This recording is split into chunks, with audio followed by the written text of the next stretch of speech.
छोटा सा गांव था जो शहर से काफी दूर बसा था। उसी गांव के बीचों बीच एक पुराना सा मिट्टी का मकान था जिसमें रहते थे सबके प्यारे काका। काका की सबसे खास पहचान यह थी कि वे रोज होटल या ढाबा नहीं चलाते थे, बल्कि सिर्फ रविवार के दिन ही 100 किलो मटन पकाते थे। साथ में गर्मा गर्म चावल और कुरकुरा पापड़ भी परोसा जाता था। गांव में और भी कई होटल थे, लेकिन रविवार के दिन सारे होटल सुनसान हो जाते और काका के आंगन में मानो मेला सा लग जाता। उस रविवार को भी काका तड़के उठ गए और बाजार की ओर निकल पड़े। बाजार के कसाई ने हंसते हुए कहा, काका, आज फिर 100 किलो मटन ले जा रहे हो? लगता है पूरे गांव का पेट तुम्हें ही भरना है। काका ने मुस्कुराते हुए जवाब दिया, अरे भैया, रविवार का दिन है और रविवार मतलब काका का मटन। आज सबका पेट भी भरेगा और मन भी। वे भारी भरकम मटन उठाकर धीरे धीरे घर पहुंचे। दरवाजे पर उनकी पत्नी काकी खड़ी थी। काकी बोली, सुनते हो, इतना सारा मटन अकेले ढोलाते हो, थकान नहीं होती क्या? क्यों ना हम गांव में ही एक होटल खोल ले। रोज यही काम होगा तो थोड़ा आसान हो जाएगा। होटल? अरे भगवान, ये कैसी बात कर रही हो? अगर होटल खोलेंगे तो रोज बनाना पड़ेगा। रोज बनाएंगे तो लोगों को वही स्वाद कहाँ मिलेगा? अभी तो लोग हफ्ते भर इंतजार करते हैं, तभी उनका प्यार और स्वाद दोनों बरकरार रहता है। पर मुझे तो लगता है कि तुम्हारे हाथ का स्वाद कभी कम ही नहीं होगा। लोग हर दिन भी खाएंगे तो उबेंगे नहीं। बस यही राज तो मैं किसी को नहीं बता सकता। ये स्वाद रविवार का ही है और रविवार का ही रहेगा। काका ने बड़ा सा लोहे का बर्तन रखा और नीचे लकड़ी का चूल्हा जला दिया। सबसे पहले उन्होंने खड़े मसाले, दालचीनी, लौंग, काली मिर्च, जीरा को सिलबट्टे पर पीसकर ताजा मसाला तैयार किया। फिर उसमें उनका गुप्त मसाला डाला, जिसकी खुशबू पूरे आंगन में फैल गई। करीब 2 घंटे तक मटन धीमी आंच पर पकता रहा। उधर दूसरी ओर बड़े भगोने में चावल उबल रहे थे और काकी कड़क पापड़ तल रही थी। काकी ने हंसते हुए कहा, अरे ये खुशबू तो मोहल्ले के कोने कोने तक पहुंच गई है। देखना, 12 बजते ही लोग उमड़ पड़ेंगे। लोगों के चेहरे पर जो चमक होती है ना, वही मेरे लिए सबसे बड़ी कमाई है। जैसे ही घड़ी ने 12 बजाए, लोग आने लगे। कोई परिवार पूरा आ गया तो कोई साइकिल से भागा भागा आया। बच्चे खुशी से उछल रहे थे। काका, जल्दी दो, भूख लगी है। काका बड़े प्यार से प्लेट सजाते। गर्मा गर्म चावल, मसालेदार नली वाला मटन और साथ में पापड़। पहला निवाला खाते ही सब बोल उठते, वाह काका, ये तो कमाल है। आप रोज क्यों नहीं बनाते? अरे भाइयों, यही तो मजा है। अगर रोज मिलेगा तो ये स्वाद खास कहाँ रहेगा? याद रखो, ये मटन सिर्फ रविवार को ही मिलेगा। आपका राज चाहे जो हो काका, पर आपका मटन तो लाजवाब है। हम तो पूरे हफ्ते इंतजार करते हैं बस रविवार के लिए। धीरे धीरे भीड़ इतनी बढ़ी कि दोपहर होते होते सारा मटन खत्म हो गया। कई लोग मायूस होकर बोले, काका, जरा ग्रेवी ही दे दो, वही बहुत है। माफ करना भाइयों, अब तो ग्रेवी भी नहीं बची। अगला रविवार आने तक सब्र करो। लोग निराश होकर पर मुस्कुराते हुए लौट जाते और कहते, ठीक है काका, फिर मिलेंगे अगले रविवार। रात को जब सब सन्नाटा हो गया तो काका और काकी खाट पर बैठे बातें कर रहे थे। काकी बोली, तुम सच में बहुत अच्छा मटन बनाते हो। क्यों न हम सचमुच एक होटल खोल लें? लोग रोज आएंगे। भगवान अगर रोज बनाएंगे तो ये स्वाद अपना जादू खो देगा। स्वाद का असली मजा इंतजार में है। शायद तुम सही कहते हो, पर मुझे पूरा यकीन है कि तुम्हारे हाथ का स्वाद कभी भी लोगों के दिल से नहीं निकलेगा। इतना कहकर दोनों ने रात की शांति में मुस्कुराते हुए नींद की ओर कदम बढ़ाए।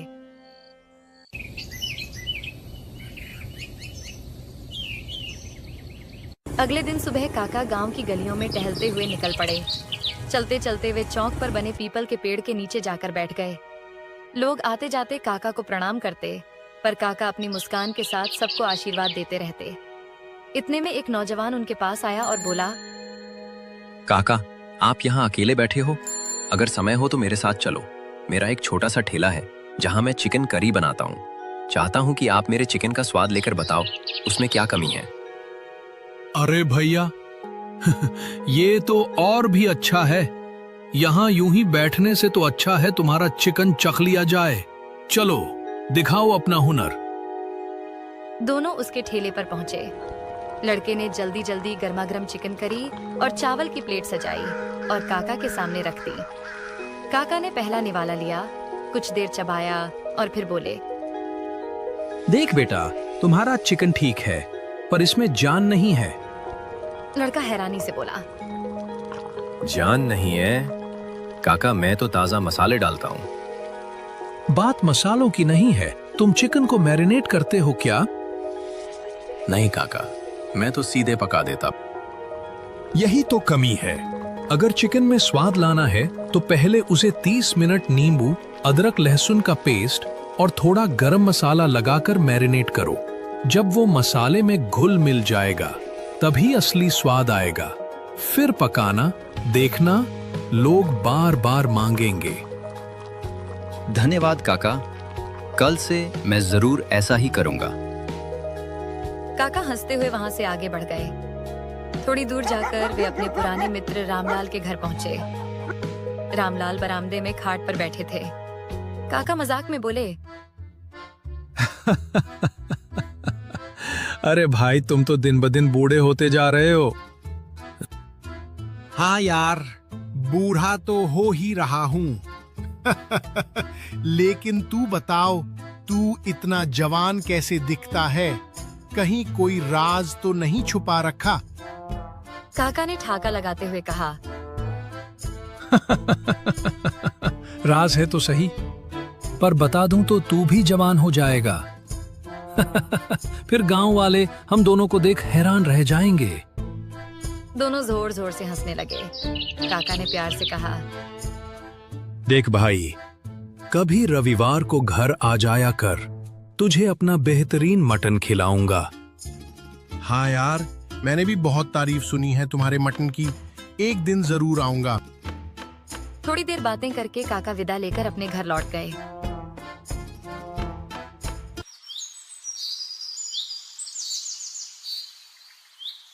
अगला रविवार आया। काका फिर सुबह सुबह उठे, ताजा मटन लेकर आए और बड़े हांडी में लकड़ी के चूल्हे पर पकाना शुरू कर दिया। धीरे धीरे गरम मसालों और गुप्त मसाले की खुशबू पूरे गांव में फैल गई। दोपहर के 12 बजते ही गांव वाले जमा हो गए। जैसे ही पहली प्लेटें परोसी गईं, सबके चेहरे खिल उठे। एक आदमी छकते ही बोला, अरे काका, आज तो प्लेट में मटन के पीस ज्यादा दिख रहे हैं।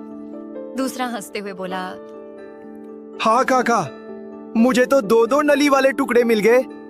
काका ने मुस्कुराते हुए कहा, अरे भाइयों, आज मैंने जानबूझकर सबको थोड़ा ज्यादा दिया है। लोग हैरान होकर बोले, पर काका, आज ऐसा क्या खास है? काका ने मुस्कुराते हुए कहा, आज की ही तारीख को मैंने पहली बार रविवार का मटन बनाना शुरू किया था, तो समझ लो ये हमारी सालगिरह है। उसी खुशी में आज सबको दुगना मटन मिलेगा। गांव वाले खुशी से झूम उठे और खाने में डूब गए। थोड़ी देर में वे लोग भी आ पहुंचे जो पिछले रविवार को रह गए थे। काका ने उन्हें भी प्लेटें सजाकर दी।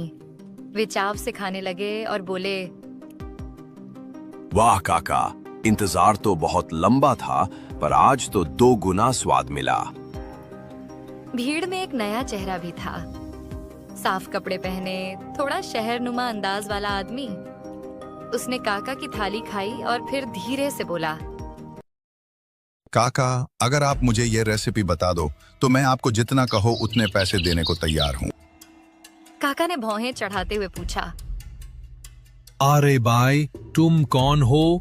आज पहली बार देख रहा हूँ। मैं शहर में बड़ा होटल चलाता हूँ, तुम्हारे मटन की चर्चा सुनी थी, इसलिए यहाँ चला आया। अगर ये रेसिपी मिल जाए तो मेरे होटल का धंधा दुगना हो जाएगा। काका शांत होकर बोले, मान लो कि मैं तुम्हें ये बता भी दूं तो भी तुम्हें वही स्वाद नहीं मिलेगा। वो हैरान होकर बोला, क्यों काका? स्वाद तो रेसिपी से आता है। नहीं भाई, स्वाद सिर्फ मसालों से नहीं आता। ये मटन धीमी आंच पर चूल्हे में पकता है घंटों तक। तुम्हारे होटल में तो गैस का चूल्हा होगा, वहीं से फर्क पड़ जाएगा। वो आदमी जिद पर अड़ गया। फिर भी बता दो काका, मैं तुम्हें खूब पैसे दूंगा। पैसों से स्वाद नहीं बिकता। अगर कभी मुझे अपना राज बताना होगा तो मैं अपने गांव वालों को बताऊंगा, तुम्हें नहीं। ये सुनते ही वो शहर वाला गुस्से में बड़बड़ाता हुआ वहां से चला गया। वाह काका, आप तो सच में गांव की शान हो। बस भाइयों, यही प्यार ही मेरी असली कमाई है। उस रात जब सब सो चुके थे, काका और काकी खाट पर बैठे बातें कर रहे थे। भगवान, अब उम्र हो रही है। सोचता हूँ हमारे इस मटन के राज को आगे कौन संभालेगा। काकी ने सहमति में सिर हिलाया। सही कह रहे हो, पर किसे दोगे ये राज? कौन बना पाएगा तुम्हारी तरह? क्या पता कोई खुद चलकर आ जाए, जिसे ऊपर वाला हमारे लिए भेजे। दोनों यही सोचते सोचते सो गए। सुबह दरवाजे पर दस्तक हुई। कोई है घर में? बाहर से एक धीमी आवाज आई। काका बाहर निकले तो देखा एक दुबला पतला लड़का खड़ा था। लड़का बोला, काका मैं अनाथ हूँ, कई दिन से भूखा हूँ, कुछ खाने को मिलेगा? काका उसे अंदर ले आए। काकी ने तुरंत चावल और बचे हुए मटन के टुकड़े परोसे। लड़के ने आंखों में आंसू लिए खाना खाया। काका ने प्यार से पूछा, बेटा, तुम अनाथ हो और हमारे भी कोई संतान नहीं, क्या तुम हमारे साथ रहना चाहोगे? लड़का कुछ देर सोचकर बोला, काका मुझे खुशी होगी आपके साथ रहने में। आज से तुम हमारे बेटे हो। अब हमारा राज भी तुम्हारा है। इस तरह काका और काकी को अपना वारिस मिल गया। तीनों साथ रहने लगे और गांव में उनकी खुशियों की नई कहानी लिखी गई।